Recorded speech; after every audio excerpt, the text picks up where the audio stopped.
Hey guys, Professor Bill, Comic Book University, and the Forgotten Queen issue #1. This is a brand new series, so therefore a brand new character out of Valiant Comics. Not too shabby, if I do say so myself.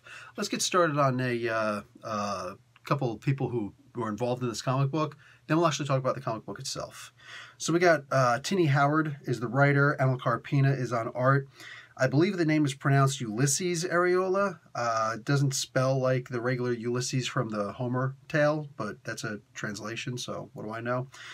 Letters and logo design, Jeff Powell, and the covers, here we go. Kano, Victor Kalvachev, Amilcar Pina, the regular artist, and Veronica Fish. So it's basically a tale of a warrior, queen, immortal. She's immortal at least in the sense of Asgardian style, like she lives forever. She staves off death by natural causes in a really good way. She doesn't seem to die of natural age, old age or whatever. There may be some reincarnation involved with her long life. I'm not sure, but for certain there seems to be some reincarnation story here with a different character. You're going to have to read the book to understand where that's coming from. As far as can she be killed or murdered, don't know. Haven't seen that happen yet. But she does seem pretty interested in armor. There's actually a really cool mention in here, a cool statement. Genghis Khan, yes, she's having a conversation with Genghis Khan, and he says, I haven't seen you pick up a weapon yet. And she says, you're right, I'll pick up a weapon when I find one worthy of me. However, I've noticed that warriors seem to put on armor before they pick up a weapon. That's a great freaking line. That is a fantastic line. I love that. So anyway, she's got a breastplate and helmet of which have been found in the future, which is present day for our purposes. They're looking for the bracers. Oh, they find them in a very interesting way. Again, go read the comic book to understand that. This is a comic book that jumps between the present day, like searching for these items that were lost in the past, and how these items kind of came to be in the first place, or at least the origins of those items, the original thoughts behind those items. Because before you build something, you got to think about it. So these are the thoughts that made, that armor necessary in the first place. And I feel this story can go on for a while, and I'm actually kind of looking forward to reading it. Again, there is some references to reincarnation here, which I'm kind of hoping that applies to more than just this this person who she seems to be interested in. I'm kind of hoping that Genghis Khan is mentioned here also. There's let's just get a couple of the bad things out of the way really quick. I feel that first off, there was a thing here where they're talking about in the Akkadian times before there was language, but meanwhile we see these two scribes writing things. Yeah, sorry, linguistics, you kind of have to have a verbal language before you can start making a written language, just saying. So that was a really weird thing. Then again, I'm also an English teacher, former university professor teaching EFL, so maybe this only applies to me. Maybe I'm the only one who's going to be bothered by something like this, besides like Noam Chomsky and other linguists. I don't know, but this bothered me. That being said, I think most people will probably just skip over it, but what the hell do I know? I know that the art by the end got a little funky. And I'm going to get into that in a moment when I start talking about Amilcar Pina himself. I believe it's a he. Hard to tell by the name. I'm not familiar with the name. Anyway, what was the other part here? Oh, I feel that since it's a female lead and she's clearly extremely powerful, I get the feeling there's going to be a bunch of people who would have problems with her. Namely on that side that doesn't really need to be mentioned. The ultra, way too ridiculously taking it too damn far conservative mentality of so-called comic book lovers. Realistically, they love the controversy more than they love the comics, and it seems like a lot of them don't actually know anything about comics to begin with. They just know about social issues that they don't like because it's about sharing power. And they're not particularly happy with that. The kinds of people who say, I used to read X-Men comics back in the day and half the team were women, but yeah, that was really progressive. Congratulations. So you're saying you like the progressive nature of comics, right? Because that's what comics have always been. They've always been about trying to make progress. And unfortunately, a lot of these channels are more about indoctrinating people into their way of thinking about this is what SJWs are actually like. First off, Bub, the only reason why you even have to say that is because you invented the name SJW. So there's that. Nobody actually has to take the name that you give them. I can give you the name, fart twat. You could be a fart twat. And allow me to explain what fart twats are all about. Let's coin that, shall we? Anyway, so here's, never mind. I'm not even going to get into that. Anyway, so I can just imagine some people having complaints about that. If there were legitimate complaints, it's that there's too many cursing in here. Normally, I'm not a huge, opponent for cursing, though I'm not a proponent to it either. Rather, it's the bleeping out cursing that's annoying to me. It's like, I remember when I was a kid, I used to read Smurf comic books. I was really freaking young, like, reading comic books. No joke, I think I was maybe 4. I remember asking my father, because he was in the room with me when I was reading these comic books. He was reading whatever the hell he was reading. I was too young to understand it. What do you call it? I know what you're thinking. Yes, it might have been a Playboy. Not the point.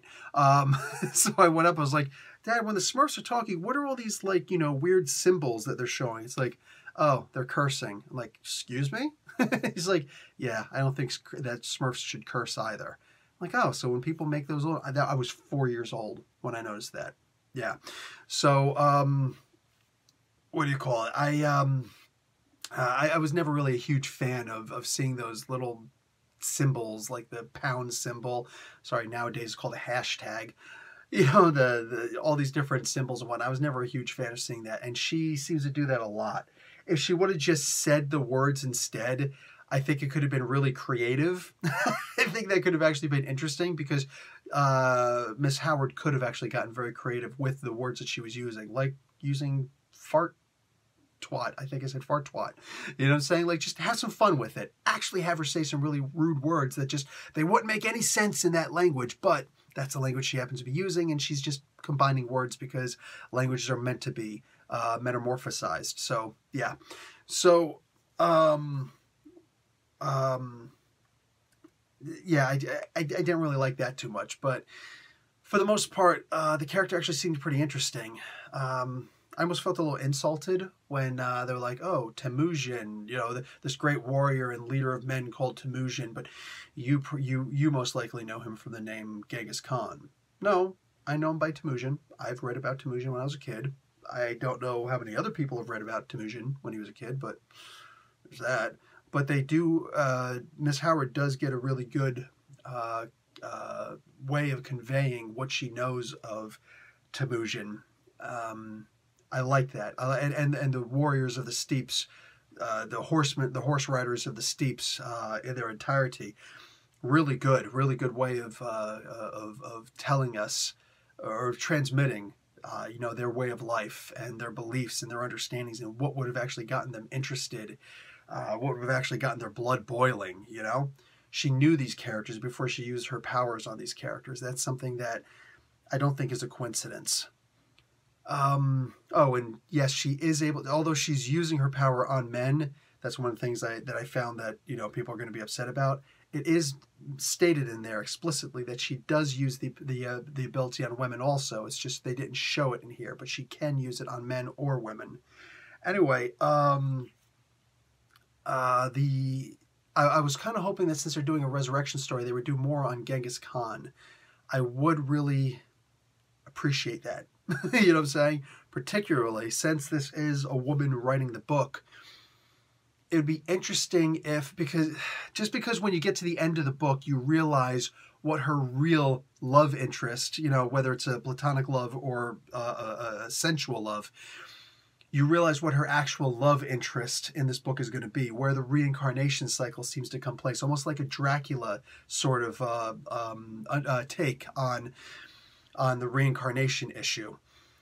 There was this is annoying that I have to really think of a way to express this, but I want to get it right. There was a lot about Temujin, Genghis Khan, that revolved around the idea of his wife.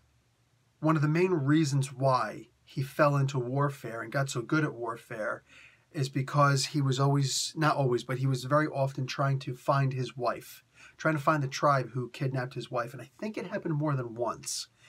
And while, you know, in the steeps at the time, the one of the sayings was, women are women, but it takes a lifetime to make a man.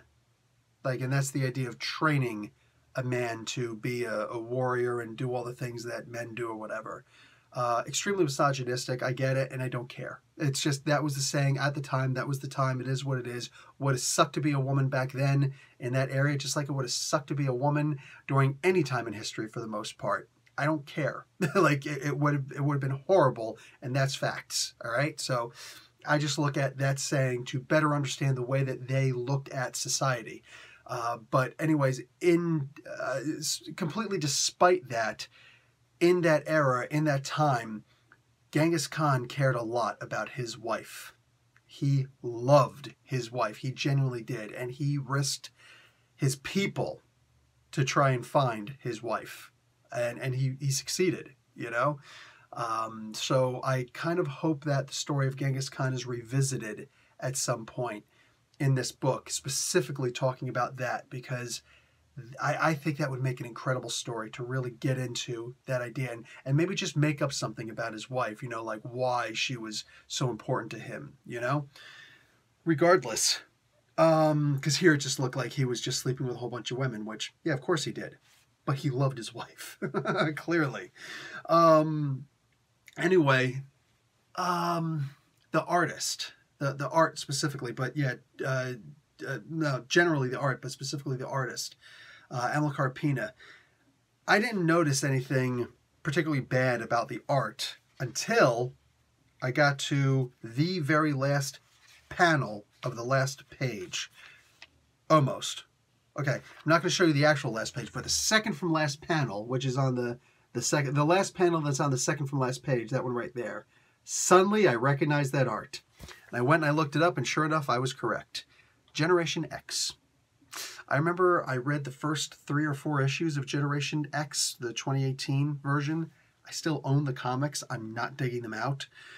And I hated the art. Hated the art.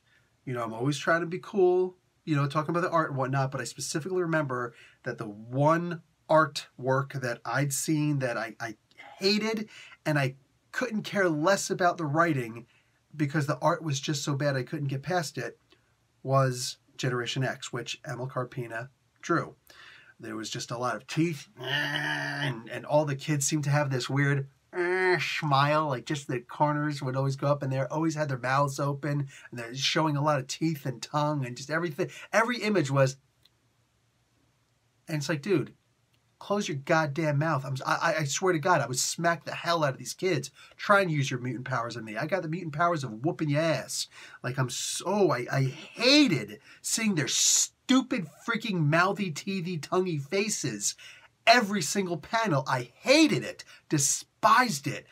And I could not read. I don't remember anything from the stories. I could not get past the wretched art. It was terrible. It was the worst I'd ever seen in a comic book. I hated it. They say that the more you practice, the luckier you seem to be in life, right? Look, art is a natural thing. As someone who, like, when I was a kid, I used to draw, and I used to have neighbors coming over to see my art. People loved my art. I was naturally really good at art. Yes, I went to vocational school for art, but I was in, you know, my later high school years. So, you know, all that time before that, all I ever did was I made sure I went to every single art class. I never missed an art class, and I busted my ass. I'm that little dork who went to, you know, after an art teacher was going to leave during the summer, I would go to their house and help them move. You know what I'm saying? For a couple of art supplies as an award, you know, which they were going to throw out anyway. But anyway, that was me. I loved art when I was a kid. I loved drawing specifically. Always comic book stuff. Almost always. Consistently. Comic book stuff. And then I stopped. I stopped for a long time. Some of it was religious reasons. I thought, you know, oh, it's you know, detrimental to draw, or, you know, draw images of faces and blah, blah, blah, blah, blah, and things like that. And just, I've got out of that stuff, you know, since. But I haven't practiced in a ridiculously long time. So make no mistake. Natural talent, crucial. But practicing, also crucial. I've lost almost all of my, fine penmanship as far as art is concerned. I can't draw people anymore. I need to practice. I need to find the time. I need to find the desire. You know what I'm saying? And it's like, it doesn't come natural to me anymore. So I don't have the inclination. It's the same thing with playing a guitar. It just doesn't come naturally to me anymore. And I haven't picked up a guitar in ages. And I just bought a guitar and I don't play it as much. I can't remember how to tune from ear, for crying out loud. You know what I'm saying? So I got to go and buy an electric tuner. You need to practice. And I could tell right now, Amilcar Pina, yeah, this all actually has to do with this artist, has been working his ass off. And it shows. Because he's able to recognize the art, as you should be able to recognize a specific style. But he doesn't draw this book anywhere near the way that he drew Generation X. I got through this whole book, and it wasn't until I got to that last panel on the second from last page that I was like, oh, is that the same guy? And sure enough, it is. It surprised the hell out of me. So, huge, like, god damn, son. Damn good job. Damn good job. You want to talk about, like, advancing the game? Oh, hells yes. That's exactly what happened here. This art is awesome. There's still some really weird, funky design. It almost looks like Aeon Flex from the MTV days. Go and look up Aeon Flux. I think I said Aeon Flex. Anyway, Aeon Flux. Go and look it up. You'll see a movie. Ignore the movie. Look up and type MTV once you got the spelling proper. Watch some of those old episodes if you can. The art's really funky, but you can get used to it. That's exactly what this art is, except it's drawn better than that, I believe, because it's not pen and paper or animation anymore. It's digital for the most part, but this art is really good, and especially considering that it came from an artist who the only time I ever said, I can't read this comic book because the art is so bad. I mean, even those couple of issues of Weapon X, when somebody was doing the art, and I was like, can't remember I think it was Cinar? I can't remember who it was who was drawing it. And I was like, it's only like 2 issues, they're saying. It's only a couple of issues where it's going to be like this. I think I can get by. I think I can continue reading without, actually enjoying this art. But like Generation X, I could not. I simply could not. So the fact that I was able to get through this and not recognize until the end, and barely, wow. Dude's been busting his ass, and he definitely deserves a round of applause, pat on the back, like, a raise, something, because this is impressive as hell. Definitely impressive as hell. Like I said, the natural gifts aside, the more, because that's important. But the more you practice, the luckier you seem to get in life, right? So, yeah, hats off if I wore a hat. Anyway, guys, that's going to be it for me. Professor Bill, Comic Book University. Class dismissed.